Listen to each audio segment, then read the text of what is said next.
맺어진 기도의 씨앗은 기쁨의 열매를 맺으리. 내 삶을 붙드신 주의 손 강하시니 폭풍이 와도 두려움 없네. 인내하리 인내하리 인내하리 인내하리. 소망의 아침은 반드시 곧 오리니.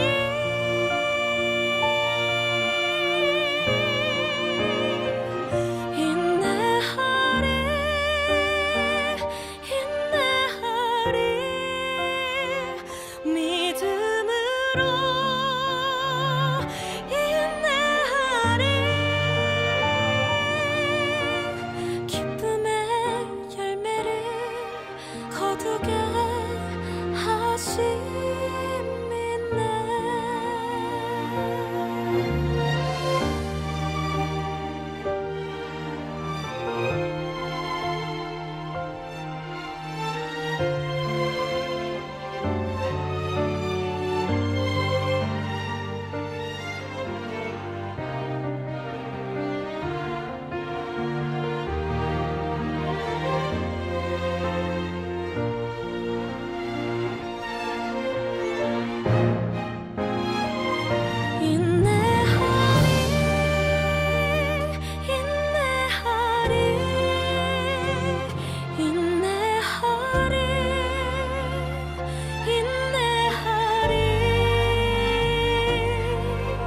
소망의 아침은 반드시 곧 오리니. 인내하리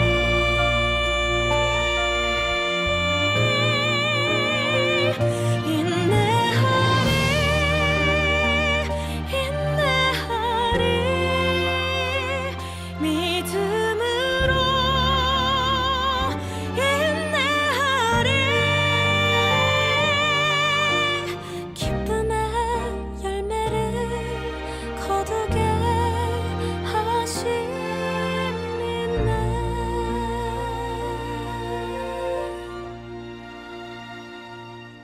고난은 인내를, 인내는 연단을, 연단은 소망을 이루네. 때로는 삶 속에 고난의 밤이 와도 소망의 아침은 오리라. 소망의 아침은 오리라.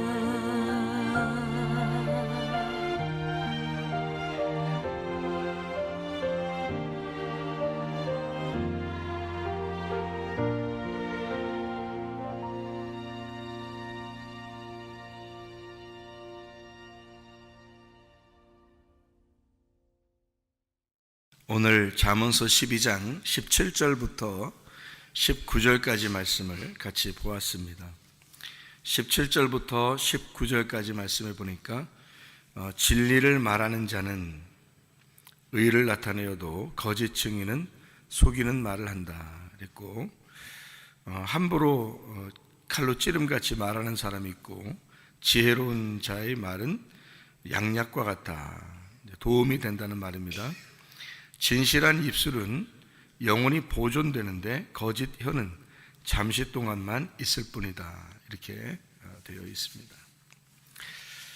이 잠언서를 우리가 이렇게 성경을 이렇게 보면은 잠언서를 특징적으로 네 가지를 설명하려고 했다. 요거를 네 가지 없는 자에게 네 가지를 설명하려고 했던 게 잠언서다. 알아듣는 사람만 알아듣는데요. 네 가지 없는 세상에 네 가지를 갖다가 설명을 하려고 하는 게 잠언서다, 이렇게 보면 되는데, 이 잠언서가요 특별히 뭐를 설명하려고 그랬냐면 지혜, 성경 잠언서를 보면 특별히 지혜에 대한 말이 참 많이 나와요. 그러니까 머리 좋아진다는 말이 아닙니다. 이 지혜는 그런 말이 아니고 지혜에 대한 이야기, 예수님에 대한 이야기인데 이게 말씀에 대한 이야기예요. 예수님에 대한 말씀에 대한 이야기인데 그 지혜에 대한 이야기가 참 많이 나옵니다. 또 한 가지가 나오는 것은 거룩입니다. 거룩. 이 잠언서에 나오는 것은 거룩해야 된다, 이제 그런 말인데, 그 거룩이라는 말은 여러분이 잘 알듯이 순결하다, 정결하다, 깨끗하다, 그게 이제 뭔가 분리가 돼 있는, 이렇게 뭐 섞여 있지 않고 딱 구분해서 분리가 돼 있는 깨끗함을 말하는 거예요. 그게 거룩이라는 말이거든요. 그 거룩한 것이 이제 나오고요. 그 다음에 정직입니다. 정직이라고 하는 건 이제 거짓과 반대가 되죠. 그래서 정직한 것은 진리라는 말과 같은 말인데, 그 정직하다, 그 말은 참되다, 그 말입니다. 참되다, 진리, 이렇게 얘기하는 그 진리에 대한 이야기, 정직에 대한 이야기예요. 그리고 또 하나는 이제 부지런함입니다. 부지런함. 그러니까 게을르면 안 된다. 성경 잠언서는 특별히 부지런함에 대한 이야기를 상당히 많이 다루고 있습니다. 그러니까 이 네 가지를 많이 설명을 하는데, 이 네 가지는 반대말이 꼭 있는 네 가지예요. 그러니까 지혜를 얘기할 때는 미련한 것을 같이 얘기해요. 그래서 잠언서는 미련하다는 얘기도 굉장히 많이 나오죠. 그러니까 미련한 것이 이제 지혜라는 것하고 반대가 되기 때문에 그렇게 나오는 얘기예요. 그래서 미련한 것은 악하고 죄다. 미련한 것은, 그러니까 모르는 것도 죄인 거예요. 그러니까 지혜가 있어야 되는 거예요. 지혜라고 하는 말씀이 우리에게 있어야 된다는 말이고요. 거룩이라는 말을 쓰려고 하니까 그 거룩이라는 말의 반대말이 또 잠언서에 나와야 되는 거죠. 그래서 음란이라는 말이 많이 나옵니다. 이 잠언서에는. 그러니까 음란, 음행, 간음, 음란한 여자, 음녀, 이런 얘기들이 상당히 많이 나오는 것은 그 거룩한 신부에 대한 이야기를 하고 싶어서 그런 거예요. 그러니까 거룩한 것에 대해서 얘기하고 싶으니까, 깨끗한 것에 대해서 얘기하고 싶으니까 더럽다, 이거를 얘기해야 돼서 잠언서에는 음행 또는 음란, 음녀, 이런 것들이 이제 같이 많이 나오는 얘기가 있습니다. 잠언서는요. 또 하나는 이제 정직인데, 이 정직이라는 말을 진리, 참되다라고 얘기하고 싶으니까 거짓을 얘기해요. 그래서 거짓말한다, 거짓한다, 이런 거예요. 그러니까 오늘 이런 말도 똑같은 말들이죠. 거짓은 오래가지 못한다, 진리는 영원하다, 그런 이야기죠. 그런가 하면 이제 또 부지런함에 대한 이야기를 하니까 게으른 것에 대해서 얘기하는데, 게을름이 악한 거예요. 게으른 것이. 그러니까 부지런해야 된다. 그것을 잠언서에서 이야기를 많이 하고 있습니다. 그래서 이런 네 가지, 특별히 지혜, 거룩, 정직, 부지런함, 이것은 우리의 생활도 아주 중요한, 생활 가운데서도 아주 중요한 우리의 규범이죠. 이 네 가지가요. 그래서 그런 그 네 가지를 잘 지켜서 행하도록 하기 위해서 잠언서가 있는데, 이 잠언서는 특별히 우리가 생각할 때는 잠언서 그러면 한 가지를 주로 생각해서 머리가 좋아진다, 지혜로워진다, 이런 생각을 해가지고 잠언서를 읽는 사람들이 꽤 있습니다. 그런데 그렇지 않고 잠언서는 이런 네 가지를 특별히 알고서 쓴 것이다. 지혜, 거룩, 정직, 부지런함, 이 네 가지를 쓴 것이다 라고 우리가 알고 있으면 좋습니다. 그래서 잠언서는 특별히 예수 믿는 것에 대한, 특별히 지혜, 하나님 말씀, 예수 믿는 것에 대한 이야기, 그래서 생명을 얻어야 되는, 지혜의 말씀을 통해서 생명을 얻어야 되는 것을 주장하는 게 잠언서예요. 우리 잠언서 우리 8장 17절 여러분 잘 아시죠? 8장 17절. 8장 17절에 보면 이런 말씀이 있어요. 나를 사랑하는 자들이 나의 사랑을 입으며 나를 간절히 찾는 자가 나를 만날 것이다 이렇게 이야기했거든요. 그러니까 나를 사랑하는 자들이 나의 사랑을 입는다. 이게 이제 이런 말도 되죠. 나를 사랑하는 자들을 내가 사랑하게 된다. 이런 얘기로 바꿔 할 수가 있죠. 그러니까 사랑한다는 여기에 히브리어 말은 뭐라고 되어 있냐면 아합이라고 되어 있습니다. 아합이라는 이름이 원래는 사랑한다는 이름이에요. 아합. 참 좋은 이름이죠. 그럼에도 불구하고 하나님께 대하여 의롭지 못하면 이세벨에게 이제 꼬임 당해서 그가 살게 되면 하나님의 사랑받는 자인데도 이세벨에게 꼬임 당할 수 있다. 그래서 아합과 이세벨이 함께 나오죠. 아합과 이세벨이. 그러니까 아합은 하나님의 기쁨, 하나님의 그 사랑받는 자인데 이세벨은 음녀란 말이에요. 거짓 말이고 음녀 이렇게 되죠. 우리는 이제 아합 같은 사람이 돼야 된다. 이 아합이라는 사람이 뭐냐?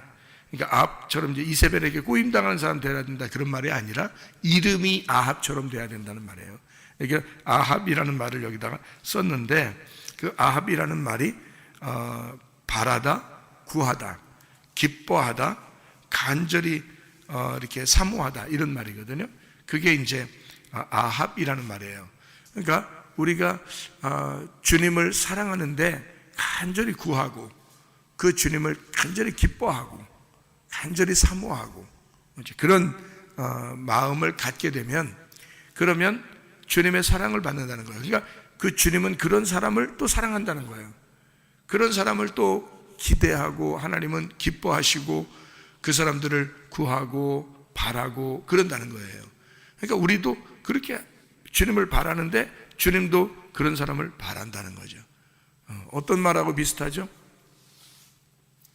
어떤 말하고? 예배하고 비슷하잖아요. 하나님을 예배하는 자들을 하나님이 예배한다.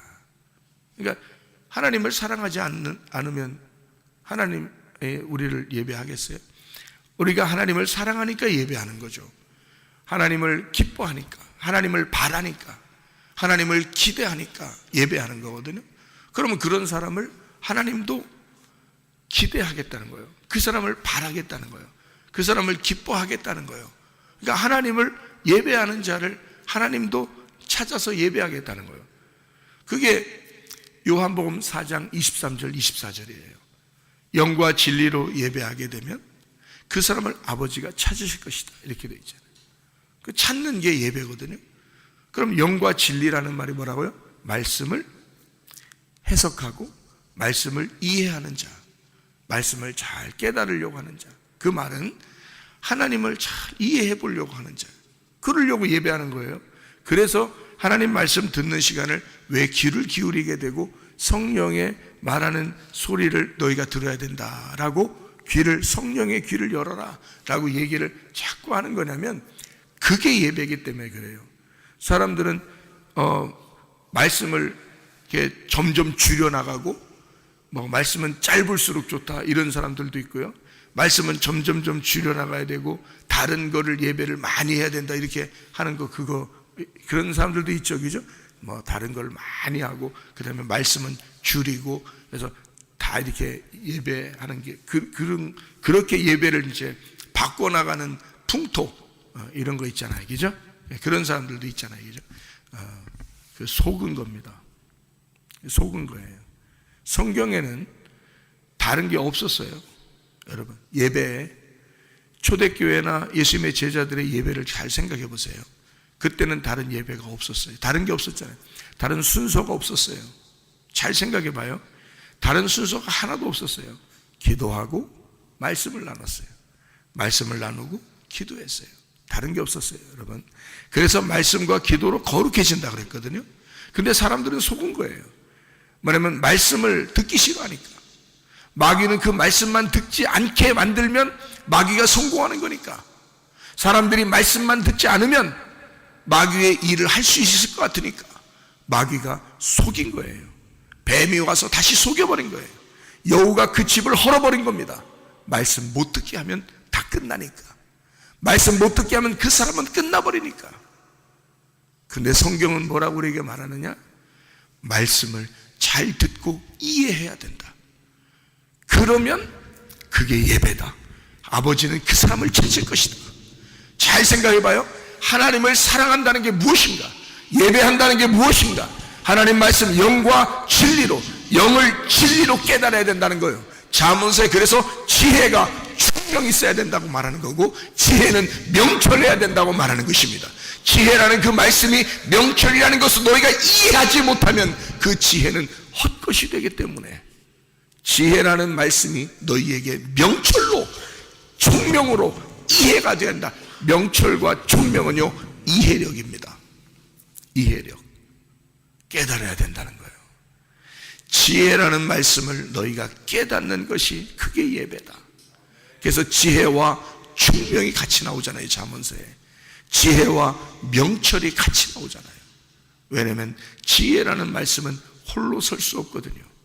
그게 총명으로, 명철로 깨달아지고 이해가 될 때 그 지혜가 온전한 것이 되는 거거든요. 그게 예배거든요. 그게 영과 진리라는 말이에요. 영이라는 것을 진리로 깨달아야 된다. 파헤쳐져야 된다. 감추지 말아야 된다. 이런 얘기거든요. 그게 영과 진리의 예배인데, 그것을 아버지 하나님이 찾으시느니라. 생각해봐요. 간절히 주님을 사모하는 자를, 간절히 주님을 사랑하는 자를 하나님은 사랑하겠다는 거예요. 주님을 찾는 자를 주님이 찾겠다는 거예요. 잘 생각해봐요. 예배하는 자를 하나님이 예배하겠다는 거예요. 놀라운 것입니다. 그런 사람을, 그 말은 뭐예요? 말씀을 깨닫게 해주겠다는 거예요. 그게 하나님이니까, 그게 천국이니까, 말씀의 천국에 함께 여행해야 되니까. 무슨 말인지 아시겠죠? 그래서 말씀이 중요한 건데, 사람들은 말씀을 점점점 줄여나가는 것입니다. 왜? 자기가 깨닫지 못했으니까. 자기가 말씀을 깨닫지 못한 사람이니까. 자기가 증거할 말이 없는 거예요. 그리고 여기서 보세요. 잠언서 12장의 19절을 봐봐요. 진실한 입술은 영원히 보존된다 그랬습니다. 거짓 혀는 잠시 동안만 있느니라 그랬습니다. 여러분, 시대를 설교는 시대를 잘 분별해서 시대에 대한 이야기를 해야 된다고 해서 시대에 대한 이야기를 쭉 했어요. 세상 돌아가는 얘기를 쭉 했다. 손 집으세요. 중요하죠. 그래서 그런 얘기를 하면 달콤하죠. 여러분은 듣기에 달콤하죠. 네? 그래서 듣고 이제 예배 잘 드렸다. 오늘 말씀 참 좋았어. 요즘에 딱 맞아. 재밌어. 이렇게 하고 이제 갔단 말이에요. 근데 그게 100년 후에도 그 말씀이 진리일까? 다를 수도 있겠죠. 오늘은 그 말씀이 참 좋은 말씀이었는데 100년 후에는 그 말씀이 달라질 수 있잖아요. 왜? 시대가 바뀌니까. 그렇잖아요. 시대가 바뀌면 그 말씀도 바뀌는 거잖아요. 그죠? 100년 후에, 1000년 후에가 되면 오늘 얘기했던 그 말씀이 다를 수도 있잖아요. 다른 말씀이 될 수도 있죠. 시대가 바뀌었으니까. 시대에 맞게 설명을 했는데, 시대에 맞게 설교를 했는데 시대가 바뀌면 다른 말이 될 수도 있죠. 시대가 지났으니까.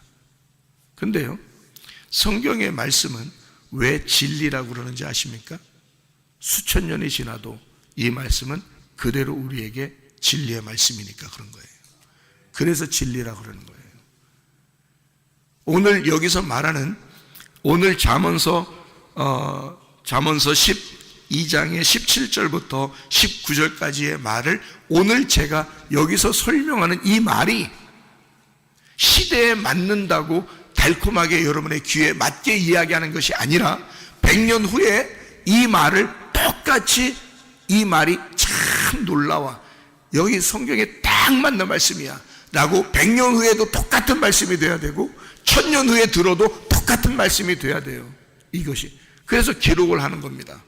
이게 100년 후에 들어봐라. 이 말씀이, 오늘 이 말씀이 그 100년 후에 들어도 그 해석인지, 1000년 후에 들어도 그 해석인지를 그때 들어봐라. 그러면 그게 진리다 이 말이에요. 그러니까 바울 사도가 그 당시에 베드로가 요한이 그 당시에 설교했던 것이 있을 겁니다. 그죠? 요한이 요한복음만 쓴 게 아니에요. 요한 1서, 2서, 3서도 썼어요. 그죠? 베드로전서, 베드로후서도 베드로가 쓴 거고요. 바울은 또 바울 서신을 에베소, 빌립보, 골로새 다 썼습니다.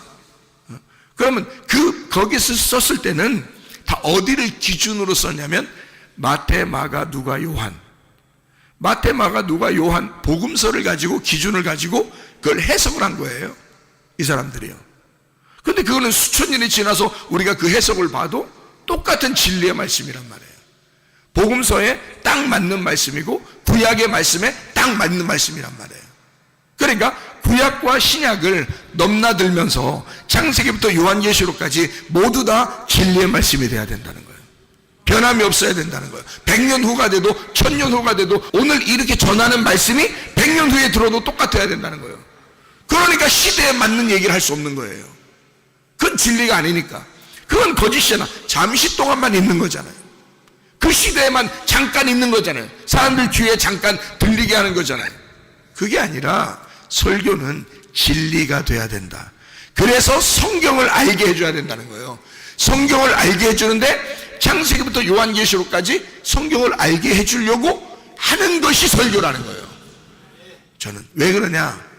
아니 1000년 전의 설교나 바울의 설교나 베드로의 설교나 내 설교가 같아야 될 거 아닙니까? 그래야 1000년 후에 누군가가 이 설교를 들어도 똑같은 진리의 말씀으로 들어야 될 거 아니겠어요? 생각을 해보세요. 설교자 생각 좀 해보시라고. 여러분의 듣는 귀를 생각하는 게 아니라 설교자 생각도 해보시라고요. 어떤 것이 진리의 말씀인지를 생각해 보시라고요. 설교자가 진리의 말씀을 증거하고 싶지 거짓의 말을 증거하고 싶겠습니까? 진짜 하나님의 종이라고 한다면 그렇잖아요. 거짓의 말은 잠시 동안 있는 거예요. 잠시 동안. 그때는 옳죠. 그러나 시대가 변하면 달라질 수 있는 거예요. 시대가 변하면 그 설교는 그 시대가 변한 사람은 듣지 않아도 되는 거죠. 그렇잖아요. 근데 만약에 오늘 이 설교가 기록을 해놨더니 100년 후에 들어도 똑같은 진리의 말씀이더라. 저것은 성경을 해석하는 아주 놀라운 이야기다. 이것은 들어야 된다 라고 그 사람들이 똑같이 바울의 설교를 듣는 것처럼 그렇게 듣는다면 그건 진리의 말씀이죠. 그렇게 설교가 돼야 된다는 겁니다. 그래서 설교를 제가 사설을 하지 않는 거예요. 다른 말들을 자꾸 안 섞는 겁니다. 시대에 안 맞을지 몰라요. 그러나 진리의 말씀이란 말입니다. 성경 자체를 가르쳐 준다는 거지. 창세기부터 요한계시록까지 이 성경의 해석을 들으면 영이 진리로 풀어질 것이다. 지혜가 총명으로 풀어질 것이다. 그게 하나님의 종이란 말이에요. 그걸 진리의 말씀을 증거한다 라고 말하는 것입니다. 시대를 따라서 달라지는 게 아니라 그거는 거짓이죠. 왜? 그거는 바뀌니까 그때뿐이다 딱 나오잖아요. 그런데 진리의 말씀은 그렇지 않다. 진실한 것은 그렇지 않다. 진실은 영원하다. 언제나 보존된다. 언제 들어도 똑같다. 그건 시대에 대한 이야기가 아니라 나에 대한 이야기니까. 나를 말하는 거니까. 자, 무슨 말이에요? 주님을 사랑하는 자, 영을 진리로 알게 되는 자, 지혜를 총명으로 알게 되는 자, 그 사람을 하나님은 사랑하신다. 하나님을 사랑하기 때문에 네가 나를 사랑하니까 나도 너를 사랑한다.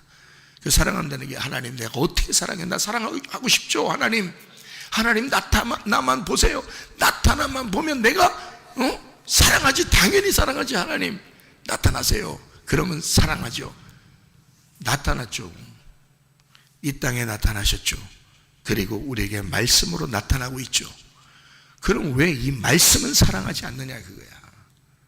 나타난 이 하나님의 말씀을 왜 사랑하지 않느냐. 이 하나님인데 생각을 해보세요. 하나님이 안타깝지 않겠습니까? 너희들 날 사랑하고 싶지? 그러면 그게 말씀을 사랑하는 거야. 근데 말씀은 사랑하지 않으면서 나타나 보면 사랑하겠다는 거예요. 자기들이 이미 나타났는데. 생각을 해보시라고. 그러니까 나를 사랑하는 자들이 뭘 사랑한다는 거예요? 지혜를 사랑하는 자들. 잠언서 8장 17절 얘기를 여기 하잖아요. 나를 사랑하는 자들이 나의 사랑을 입으며 나를 간절히 찾는 자가 나를 만날 것이다. 거기 간절히 찾는 자가 샤하르이라고 했죠. 샤하르. 요게 깨진 자가, 파괴된 자가 그 말입니다. 그러니까 교만한 사람은 못 만나요. 깨진 자가 만나는 겁니다. 마음이 부서진 자예요. 심령이 깨진 자. 예? 그러니까 심령이 가난하고 거지가 된 자. 그게 복음이에요.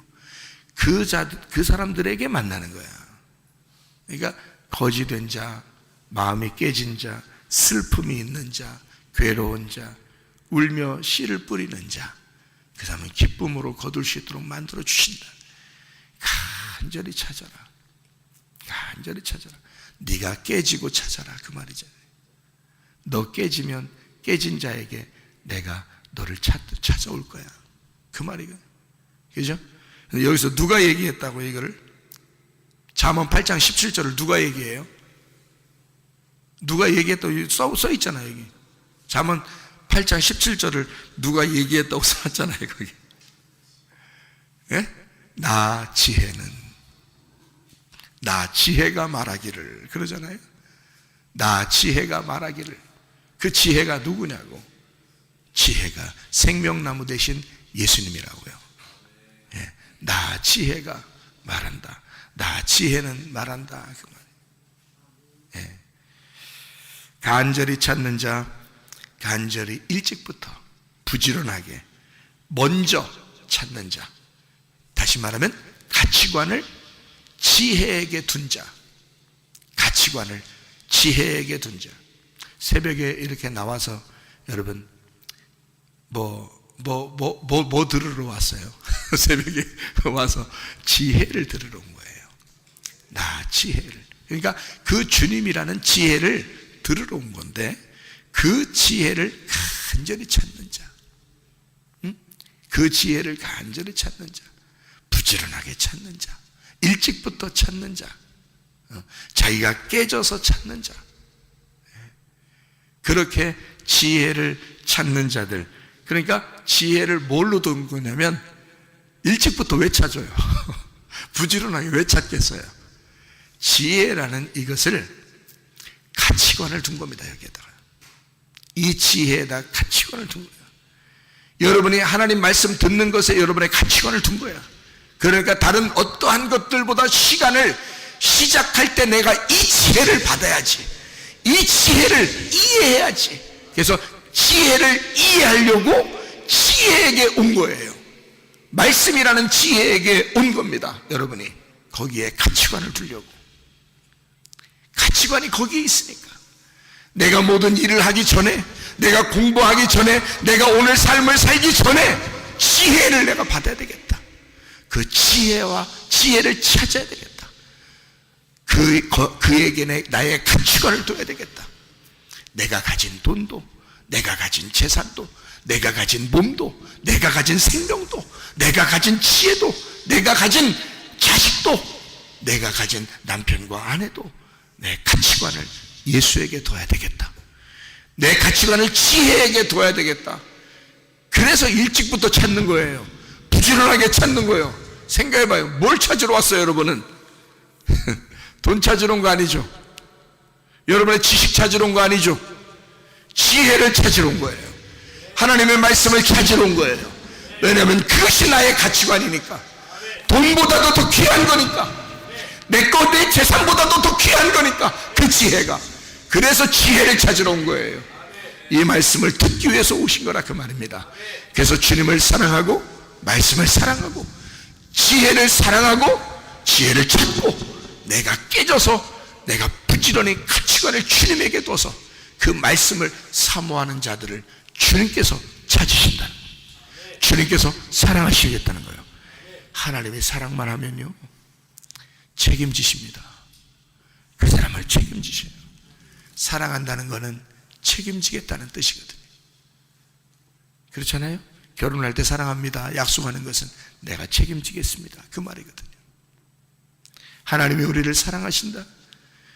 네가 날 사랑한다. 나도 널 사랑한다. 네가 나를 간절히 찾는다. 나도 너를 간절히 찾을 것이다. 내가 너를 사랑할 것이다. 그 말은 내가 너를 책임질 거야. 뭔 걱정이 있어요, 솔직히.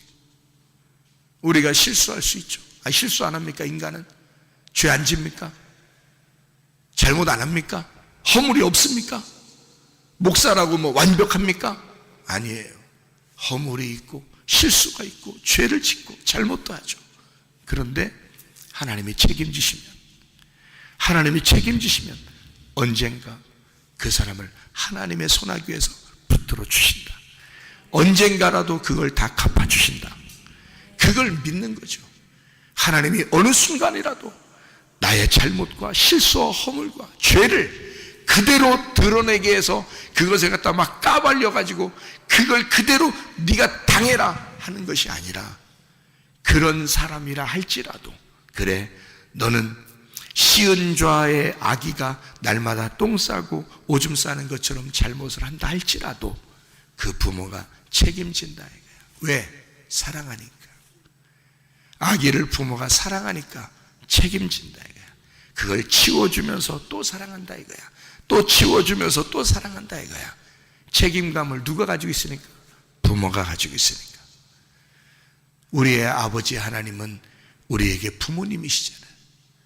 우리는 죄를 지을 수밖에 없고 잘못할 수밖에 없고 허물이 있을 수밖에 없고 실수할 수밖에 없는 우리들인데도 하나님은 그것을 자기가 담당하겠다, 자기가 책임져야 된다고 자기 스스로 생각하시는 거예요. 이건 내가 담당해야 돼, 내가 책임져야 돼. 네가 하는 게 아니야, 내가 책임져야 되거든. 주님이 그냥 책임지시겠다는 거 아니에요. 그거를 기대하는 거, 그거를 바라보는 거, 그거를 소망하는 거, 그게 믿음이요. 그게 믿음이 뭐 있어요? 믿음이 그런 거죠. 주님, 제가 잘못할 수 있죠. 그렇다고 막 잘못하고 돌아다니라는 뜻이 아닙니다. 그런 말이 아니잖아요. 잘못 안 하려고 하죠. 근데 어느 날 보면 또 그것도 잘못해 있고, 어느 날 보면 또 내 실수도 허물도 또 나의 죄도 될 수 있고 그렇잖아요. 어느 날 보면 잘못 안 하려고 하는데, 그죠? 안 하려고 해야죠. 자꾸 안 하려고 해야 되는데, 근데 그렇게 될 수도 있는데 그것조차도 주님은 책임지신다. 왜요? 사랑하니까. 그럼 어떤 사람을 사랑한다고? 자기를 사랑하는 자를 사랑한다고. 자기를 간절히 찾는 자를 주님이 찾으시겠다고. 나를 예배하는 자를 주님께서 예배하시겠다고. 그러니까 자기를 예배하는 자를, 자기도 우리를 예배하겠다는 거 아니에요. 그렇잖아요. 그러면 우리가 예배하는 게 뭐냐? 중심이 뭐냐?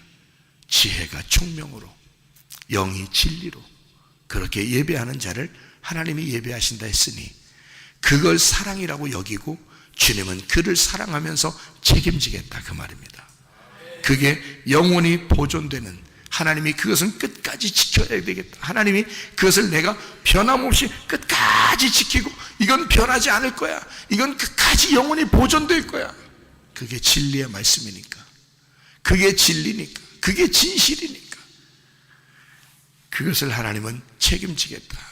그런 말씀들이잖아요. 자, 잠언서 12장 여기 15절 한번 봐봐요. 미련한 자는 자기 행위를 바른 줄로 여기나 지혜로운 자는 권고를 듣느니라. 미련한 자는 당장 분노를 나타내거니와 슬기로운 자는 수욕을 참느니라. 그러면서 17절부터 19절까지 말씀하고 있는 거예요. 여러분 잘 생각해 보세요. 왜 미련한 자와 지혜로운 자를 비교했죠? 지혜로운 자가 어떤 사람이기 때문에요. 지혜로운 자가 어떤 사람이에요, 여러분? 여러분 생각할 때는 지혜를 가진 자가 지혜로운 자예요. 지혜를 가진 자가 지혜로운 자라고요. 그럼 미련한 자는요? 지혜를 못 가진 자가 미련한 자예요. 그럼 지혜가 뭔데요?